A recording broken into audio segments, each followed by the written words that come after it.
Welcome to SDG classes. आज के class में हम लोग पढ़ने वाले हैं मल्टीपल असाइनमेंट, जो कि एक बहुत ही सिंपल और एग्जाम पॉइंट ऑफ व्यू से इंपॉर्टेंट टॉपिक है। यहाँ से एक क्वेश्चन पक्का हिट करेगा। अच्छे से समझते हैं और स्टार्ट करते हैं ये पर्टिकुलर टॉपिक को। यहाँ पर बेसिकली दो केसेस इन्वॉल्व है। Let's start. Case one. Case one क्या है कि हम मल्टीपल वेरिएबल्स में सेम वैल्यू असाइन करेंगे। मैंने क्या बोला? मल्टीपल वेरिएबल्स में सेम वैल्यू असाइन होगा। सेम वैल्यू असाइन होगा। ये पहला केस है और देखते हैं ये कैसे किया जा सकता है। तो पहले मैं सिंपली एक कोड लिखता हूं। a equals to 10, b is equals to 10, c is equals to 10। इस पर्टिकुलर कोड में मैं क्या नोटिस कर पा रहा हूं कि तीन वेरिएबल है और तीनों के तीन ही वेरिएबल में सेम वैल्यू असाइन है, जो कि 10 है। तो मैं इसको कुछ ऐसा भी लिख सकता हूं। a equals to b equals to c which is equals to 10।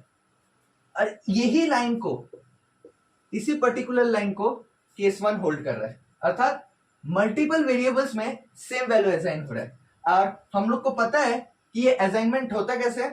Assignment operator, ये लास्ट वीडियो में भी डिस्कस हुआ था कि ये असाइनमेंट ऑपरेटर असाइन करता कैसे है, राइट टू लेफ्ट।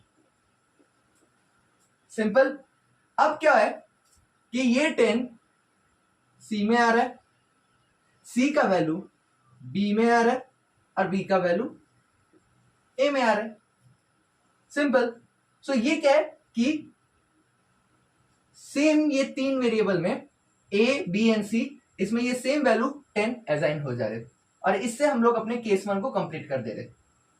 तो तुम लोग समझ पा रहे होगे कि ये सेम कोड को मैं कुछ ऐसा भी लिख सकता हूं।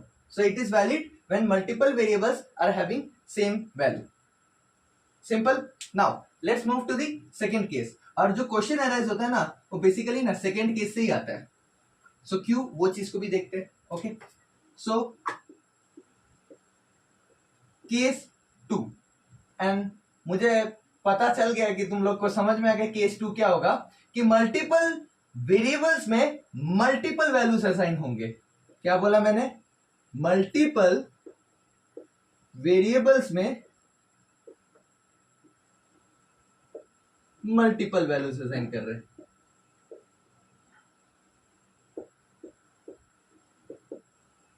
ठीक है, ये है हमारा केस टू। देखते हैं। सिंपल है, अगेन कुछ टफ नहीं है एक्चुअली गाइस, यू नो। सब कंसेप्ट का गेम है। Concept strong, game is with you. Be तगड़ा। And one important thing which I want to tell you is that ये जो भी चीज ना मैं तुम लोग को समझा रहा हूं, कोशिश करना ना कि ये सब चीज को ना अपने कंप्यूटर में रन करने का। जब तक तुम कंप्यूटर में रन नहीं करोगे ना, नहीं समझ पाओगे। प्लीज ये एडवाइस को समझ, मतलब इंप्लीमेंट करना। तो इस पर्टिकुलर केस को देखते हैं। तो ए का वैल्यू 10 है, बी का वैल्यू 20 है, सी का वैल्यू 30 है। तो इस पर्टिकुलर कोड में मैं क्या ऑब्जर्व कर पा रहा हूं कि अगेन मेरे पास तीन वेरिएबल है, ए बी सी, और तीनों के तीन वेरिएबल में तीन अलग अलग वैल्यूज है। ए में 10 है, बी में 20 है एंड सी में 30 है। क्लियर? मैं इसी कोड को कुछ अलग वे में लिख सकता हूं, कुछ ऐसा। a comma B comma C is equals to 10 comma 20 comma 30। Clear? और ये जो मैंने कोड लिखा ना, ये जो मैंने लाइन लिखा, ये जो मैंने स्टेटमेंट लिखा, यहां पर जो असाइनमेंट हो रहा है ना, वो ऑर्डर वाइज हो रहा है। ऑर्डर वाइज होगा,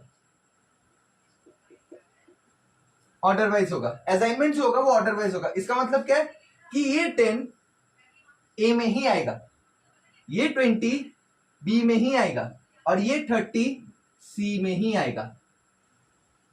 क्लियर? और ये जो असाइन कर रहा है ना, वो लेफ्ट टू राइट कर रहा है, मतलब ऐसे। मतलब पहले 10 का वैल्यू ए में आएगा, 20 का वैल्यू बी में आएगा एंड 30 का वैल्यू सी में आएगा। क्लियर, समझ में आ गया, सिंपल था। ठीक है, तो ये वाला जो केस था ये मल्टीपल वेरिएबल्स में मल्टीपल वैल्यूज असाइन कर रहे हैं, सिंपल। अब एक चीज समझना है, ठीक है, यहां से जो क्वेश्चन आता है उसको अब डिस्कस करते हैं। चलो, सो आई होप तुम लोग को ये 2 केसेस एकदम क्लियर एंड क्रिस्टल हो चुका होगा। नाउ जो कोड मैं यहां पर लिखूंगा ना, मैं चाहूंगा गाइस तुम लोग इसे अपने कंप्यूटर में भी इंप्लीमेंट करो। देखो सेम ही आउटपुट आएगा, कोई प्रॉब्लम नहीं, बट तब भी इसे इंप्लीमेंट करना, ठीक है। सो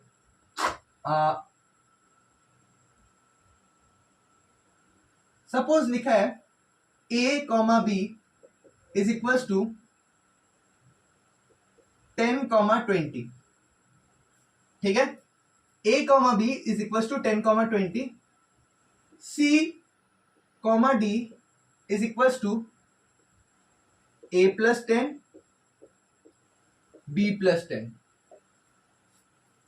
और उसके बाद लिखा है print c print d।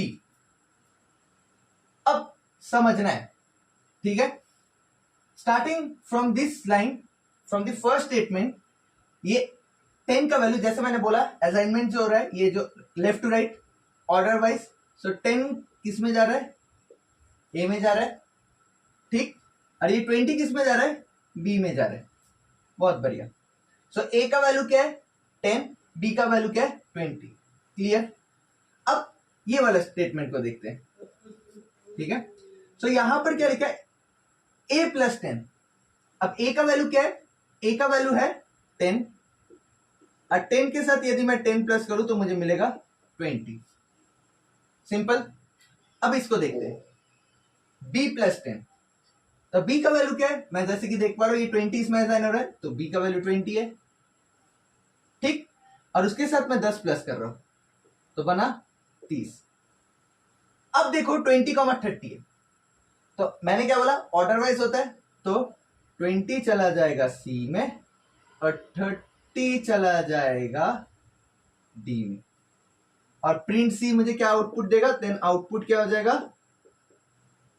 Output होगा प्रिंट C, ये तुम्हें आउटपुट देगा 20, एंड प्रिंट D ये तुम्हें आउटपुट देगा 30। क्लियर, सिंपल है ना। सो ये एक वैलिड क्वेश्चन है जो एग्जाम में आता है, सिंपल है, 1 मार्क में आता है। नाउ ये सिंपल है। नाउ अब थोड़ा ट्विस्टिंग क्वेश्चन करते हैं, मतलब इसी का ही एक थोड़ा सा अलग वर्जन। चलो, आई होप तुम लोग ने वीडियो पॉज करके ये क्वेश्चन ले लिया होगा एंड समझ गए होगे। अब दूसरे क्वेश्चन में चलते हैं, अच्छे से देखना गाइस, बहुत इंपॉर्टेंट है ये बहुत इंपॉर्टेंट क्वेश्चन है, और उसके बाद जो और एक क्वेश्चन करवाऊंगा वो उससे भी इंपॉर्टेंट है, और उसके बाद हम लोग का आज का वीडियो यहां पर ही खत्म हो जाएगा। So let's continue. a comma b is equal to 10 comma 20। Clear, ठीक, तो अब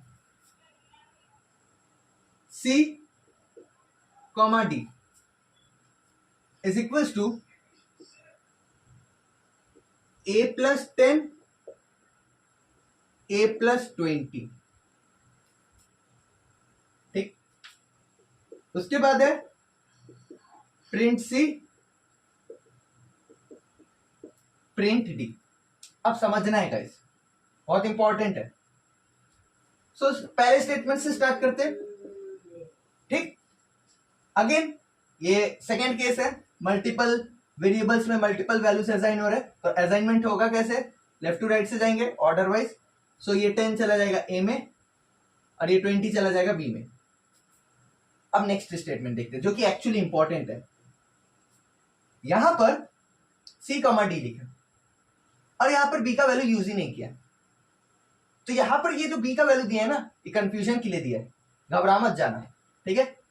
सो अब क्या है कि यहां पर a प्लस 10 लिखा है, तो a का वैल्यू मुझे पता है 10 है, तो यहां पर क्या होगा 10 प्लस 10 जो कि बराबर 20। अब अगेन यहाँ पर ए का वैल्यू यूज हुआ है, और ये ए का कौन से वैल्यू को यूज करेगा, इसी सेम वैल्यू को, प्रीवियस वाले वैल्यू को यूज करेगा। घबरा मत जाना, ठीक है, कोई अलग वैल्यू मत यूज करना, यही वैल्यू यूज करना है। तभी ये केस सिंपल है, इसके बाद वाला केस मैं दिखाऊंगा।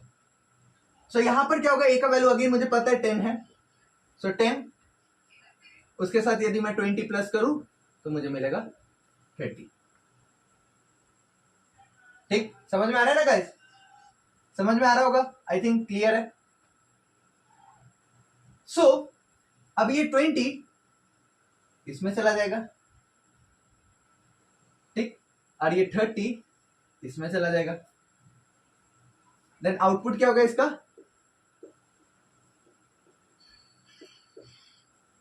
20 30। क्लियर, सिंपल है। चलो, तो ये दूसरा क्वेश्चन, एक इंपॉर्टेंट क्वेश्चन कंप्लीट हो गया। अब लास्ट, और जो कि सबसे फोरमोस्ट है और बहुत इंपॉर्टेंट है यार, ये चांसेस है इसका एग्जाम में आने का। सो चलो देखते हैं इसको भी और खत्म करते हैं टॉपिक को आज। सो यहां पर लिखा है a इज इक्वल टू 10, ठीक।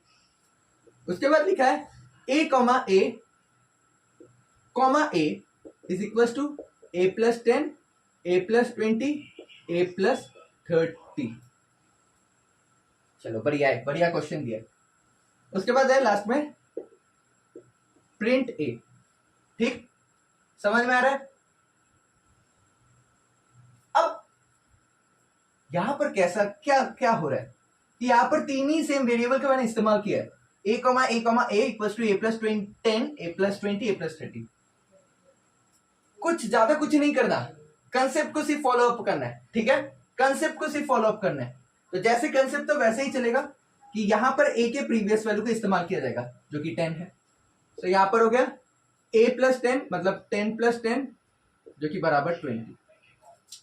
अब दिमाग में एक क्वेश्चन आ सकता है कि ये 20 तो a में चला जाएगा, आ ही सकता है ना, बट नहीं जाएगा। क्यों, पहले ये वाला पोर्शन आरएचएस वाला पोर्शन जब तक कंप्लीट नहीं होगा ये असाइन होगा ही नहीं। पॉइंट समझ में आ रहा है ना, ये आरएचएस पोर्शन जब तक कंप्लीट नहीं होगा ये असाइनमेंट भी नहीं करेगा। तो इसका मतलब क्या हुआ कि ये a, यहां पर जो a है ये किसका वैल्यू लेगा, प्रीवियस वाला वैल्यू इसी को ही लेगा।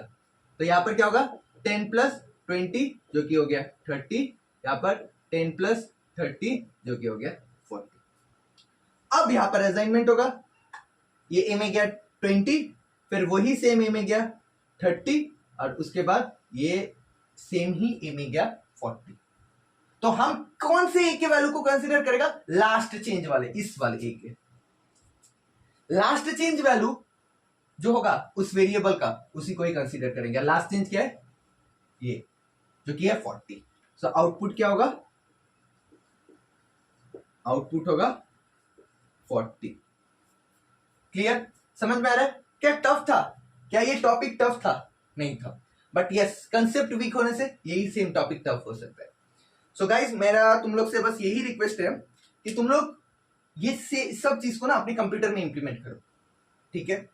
कोई भी डाउट हो कमेंट सेक्शन में लिख देना, मैं पूरा कोशिश करूंगा तुम्हारे हर एक डाउट को क्लियर करने का। सो आज के लिए सिर्फ इतना ही, अगले वीडियो में मिलते हैं, धन्यवाद।